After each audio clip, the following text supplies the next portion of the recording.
Hey everybody, and welcome to another Talking Tech with a Friendly Tree. Today, as always, we're looking at Nina Williams, and we're going to be looking at pressuring an opponent at the wall. So a lot of people say that Nina's wall game is very scary, and of course, when they say this, they're talking about her pressure at the wall. She can be very oppressive with her tools. So let's get into it. We'll go for some old school Nina. Leather Nina. Now, because we're talking about the walls, I can't pick my favourite stage. Let's go to something. Let's go to the arena. So, of course, I'm talking about when your opponent is at the wall, and so when you're really trying to get a wall splat. This is for Nina. This is the key situation that you want to be in with her. The opponent's back to the wall and you applying pressure, trying to get a wall splat. Nina's very strong in this regard because she's got lots of tools that can wall splat and lots of scary pressure, such as her sidestep ones. Actually, let's get rid of the health gauge.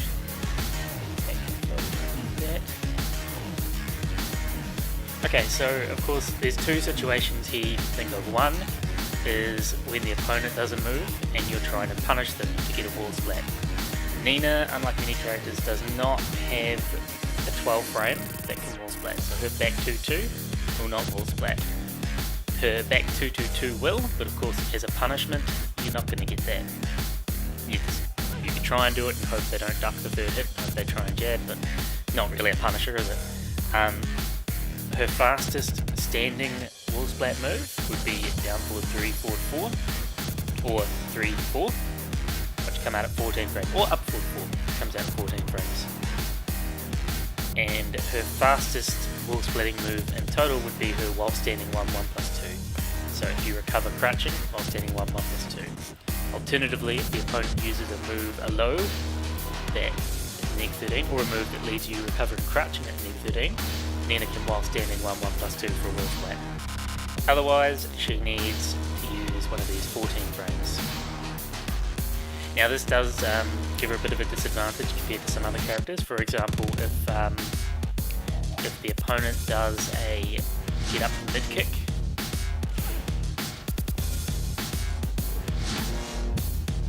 so that doesn't even reach very well, but many characters can wall splat here, but Nina can't. So when we talk about Nina's pressure at the wall being very good, we're really talking about her offensive pressure, okay? So defensive and punishing, it's not considered incredibly strong. Okay, so what do you do when your opponent's against the wall? Let's think about low pokes. So Nina has no lows that are going to splat against the wall, but they still give her good opportunities and they still deal a good chunk of damage. Also, they can be used for frame advantage, such as down back 3 and down 2. Remembering that down back 3 on counter hit will give you a free forward 1+2. Oh. And if they try and get up, as you can see, it'll actually splat them, which is good.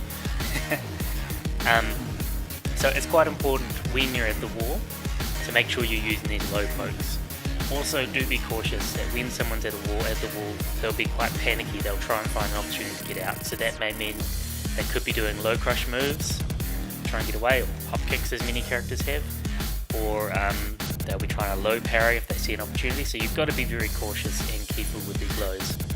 But using them to keep your pressure going is quite important, because if you're just standing there just doing mids all day, they're going to be able to avoid it. Okay. So the other thing you can use to open someone up is you can use lots of mids and you could use throws. So Nina, for example, has her up forward 1+2, which causes a wall splat and goes into Oki.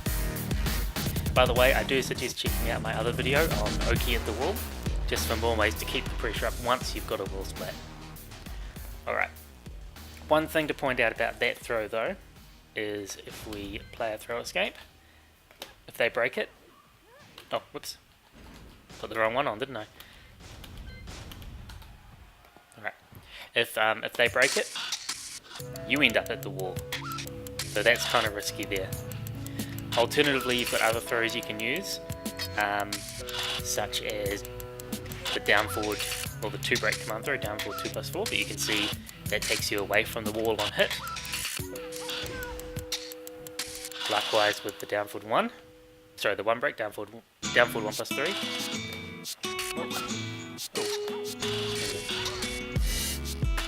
That also puts you away from the wall, the down forward 1. So does the 1 break, so does the 2 break. Of course, with the 2 break, you can do the 1, 2, 1, 2, and 4, 2, 1, 3, sorry, you're still on the other side. So when it comes to those command throws, Nina's not going to get away, well, you're not really keeping yourself in a favourable position, and the up forward 1+2, as I said, if they break it, you'll actually end up on the other side. Likewise with these command throws, well not likewise, sorry, with these command throws, with the down forward 1+3, if they break it, they're still at the wall. 2 break, they're still at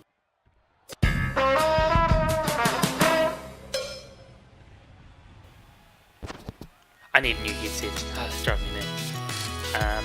Down forward 1 is still at the wall. If you go to the 1 or the 2 break ones, you're at the wall. Oh. You're at the wall. So be cautious with that. If we go to things like her chain throws, quarter circle forward 1+2, quarter circle forward 3+4, they're still at the wall. And now this is the throw which we're all waiting for, I'm sure. Quarter circle back 1+4. So this is an unbreakable throw. So it's quite useful. This is the real situation where you can use it, is when you're at the wall. Because anywhere else, because of its horrible range, you're not going to get it to work. So you can use the use this throw to help make people afraid of standing, and that's when you can get your mid options. And just to demonstrate that it's unbreakable. Okay, so what are some different moves at wall splat? Well, you've got things such as up forward 3, as I said, 3, 4, down forward 3, forward 4, back 3, 4, the second hit of down 2, 3, forward 1+2, forward 1+2, charged or not, forward 2, while running 1+2, down back 2, down forward 1+2, quarter circle forward 2, while standing 1+2, and any of the moves that launch normally. You've also got things such as, well, that's a launcher normally, isn't it? Quarter circle forward 1 and count it. 2, 4. Well, any extension with the forward 1+2, so counter hit 2, forward 1+2. Anything like that, okay? So those are the moves that you can get to splat. So with that in mind, as long as you're getting some sort of frame advantage beforehand, you can really look at applying some sort of pressure. So, as people are aware, guard then stand. So doing things like quarter circle forward 1, putting you at +1, or down back 3, some advantage, or side step 1, or even just basic jabs into these sort of moves can give you a lot of pressure. So quarter circle forward 1 into 2, 4, you get a wall splat. You can also look at things like do like a jab into back 2, 2, 2. You can confirm that for a counter hit if you're good at it. Other things, just like a down back 3, do a down forward 1+2. If they see that, if they press a button or anything, then what they do, of course, you're going to splat them. You're not going to get anything good if they're fast enough. Or if they try and sidestep, if people try and sidestep a lot, you can use 1+2, down forward 1+2. I really like down forward 1+2 at the wall for that reason. So it doesn't have the best range, but at the wall, you've got the right sort of situation. You can use like a down forward 1 on hit, and a down forward 1+2, or you can just go for a down forward 1+2 on its own. Down back 3 or down forward 1+2. It's a pretty good mix up in itself, or a down 2. I should also mention with down 2, so there's neutral on hit. You can do the upward 1+2 throw from it very easily. You can also do things like a while standing 1, you can do a down 4, or a crouch cancel into another down 2. There are good ways that you can keep the pressure going with this move. Okay, the last thing I think I should talk about is sidestep 1. So everyone knows sidestep 1, everyone should know sidestep 1 with Nina. It's an amazing tool.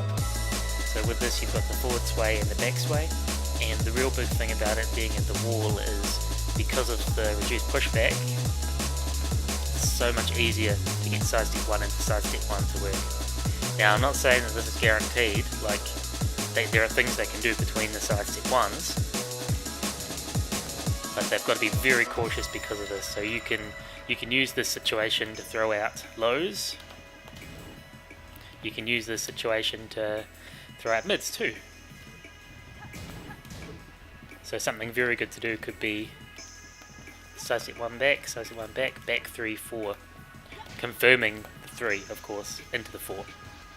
Be careful because that is a high. But look at this window. Huge. Heaps of time to confirm that.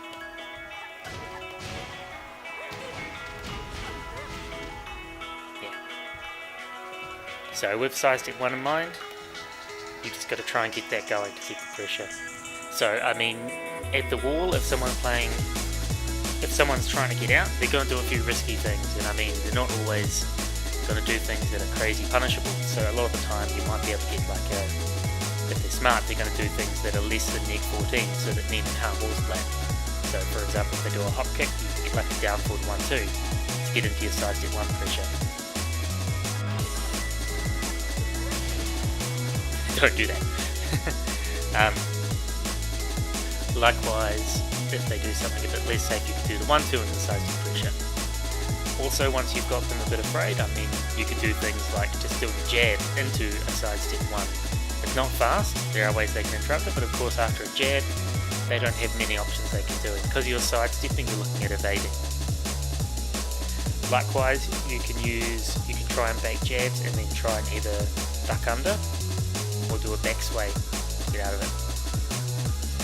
One more thing about the sidestep 1 is, of course, you can go into the unbreakable throw, but you'll notice it won't be close enough if they've blocked 2 in a row. So if you do that, you've really got to do it after 1.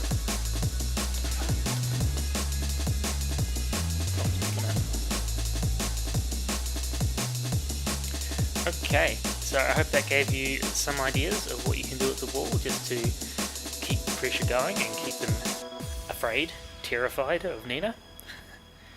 As always, thank you for watching, everyone. Please like and subscribe. You can also follow me on Twitter at @AFriendlyTree and at Twitch at @AFriendlyTree. And I'm also on Discord now. If you want to join my Discord channel, just find my welcome video and you'll find it in there. Thanks everyone, and let me know if there's anything else you'd like me to do. Cheers.